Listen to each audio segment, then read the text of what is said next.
Hi! In front of me is Oppo Reno 7 and today I would like to show you how you can open apps in pop-up view on this device.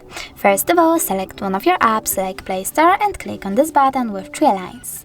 Now you need to click on those 3 dots at the top right corner of your app and select Floating Window. As you can see, now I can use my app in this little window over here. If you wish to make it bigger, just click on it and operate. If you wish to use it to overlay other apps, just tap on the other app.